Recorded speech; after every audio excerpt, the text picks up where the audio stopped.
نحمده ونصلي علی رسول الکریم اما بعد۔ آج مفتی شمائل صاحب دامت برکاتہم کی اور جاوید اختر کی میں نے بات سنی۔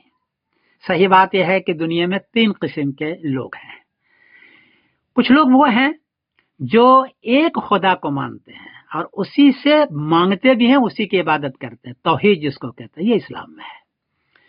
دوسرے وہ آدمی ہیں جو ایک خدا کو تو مانتے ہیں، گاڈ کو ضرور مانتے ہیں، بھگوان کو، گاڈ کو، اللہ کو مانتے ہیں، لیکن اس کے ساتھ شرک کرتے ہیں، یعنی دیوی کو، دیوتاؤں کو، دوسروں کو بھی خدا کا درجہ دیتے ہیں، اس کی عبادت بھی کرتے ہیں، اسے مانگتے بھی ہیں۔ ہندو میں ہے یہ، اس کی عبادت کرتے ہیں بھگوان سے، اس کو مانگتے بھی ہیں۔ ایسے لوگ 95% ہیں جو خدا کو مانتے ہیں۔ 5% خود یورپ میں صرف 5% وہ لوگ ہیں جو خدا کو نہیں مانتے، ملحد ہیں، یعنی جاوید اختر کی طرح۔ خدا کے ہونے کی 3 دلیلیں ہیں۔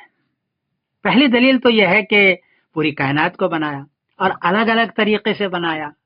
انسان کا ہر ایک کا چہرہ بالکل الگ ہے، ایک کا دوسرے کے ساتھ نہیں ملتا ہے، جسے معلوم ہوتا ہے کہ اس کو بنانے والا کو اور ذات ہے جس کا نام خدا ہے، جو اپنی مرضی سے بناتا ہے۔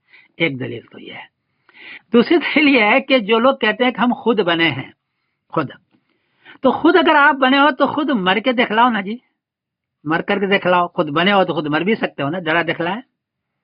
آپ کی جوانی ڈھل رہی ہے، بڑھاپا آ رہا ہے، آپ نہیں چاہتے کہ جوانی ڈھلے، تو آپ جوانی کو روک کے تو دکھلائیں، کر سکتے ہیں آپ۔ اگر آپ جوانی اپنی روک نہیں سکتے جو آپ کی مرضی کے خلاف ہے، تو اس کا مطلب ہے کہ کوئی آپ کی جوانی کو بنا رہا ہے یا ڈھال رہا ہے، اسی کا نام خدا ہے۔ جاوید اختر صاحب کا کہنا ہے کہ نیچر بناتا، بھائی صاحب نیچر بناتا تو سب کو ایک ہی طریقے سے بناتا، الگ الگ نہیں بناتا۔ نیچر ایک ہی طریقے بناتا ہے۔ جب ایک ہی طریقے سے نہیں ہے، جس کا مطلب ہے کہ نیچر نہیں ہے، جو بنانے والا الگ الگ ہے، وہی نام اس کا خدا ہے۔ یہ 3 دلیل آئی۔ خود قرآن پاک نے بتایا ہے، بلا قادرین علی ان نسوی بنانا، میں اس بات پر قدرت رکھتا ہوں کہ تمہارے پوروے کو بناؤں میں، اور وہ بنا رہا ہے۔ پوروا بالکل الگ الگ ہوتا ہے۔ یہ 3 دلیل ہے خدا کے ہونے کی۔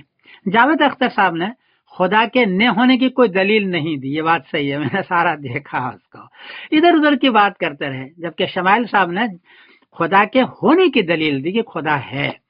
البتہ یہاں گناہ ہوتا ہے، یہ ہوتا ہے، وہ ہوتا ہے، سارا ہوتا ہے، تو اس کا یہ مطلب نہیں کہ خدا نہیں ہے، بلکہ یہ ٹیسٹ کی جگہ ہے، امتحان کی جگہ ہے۔ تو اللہ نے دونوں چیز رکھی، اچھائی بھی اور برائی بھی، اور اس کا امتحان میں پاس ہونے کے بعد رزلٹ قیامت میں ہوگا۔ بہرحال میں مفتی شمائل صاحب کو مبارکباد دیتا ہوں، آپ نے بہت اچھا ڈیبیٹ کیا، اور جاوید اختر صاحب کو کا کوئی جواب نہیں بنا۔ خود ہندو مانتا ہے نا خدا کو، بھگوان کو مانتا ہے وہ، تو اس کے پاس کوئی دلیل نہیں تھی۔ میں اس کو مبارکباد دیتا ہوں، میں سمیت قاسم بول رہا ہوں مانچسٹر سے۔ السلام علیکم ورحمۃ اللہ وبرکاتہ۔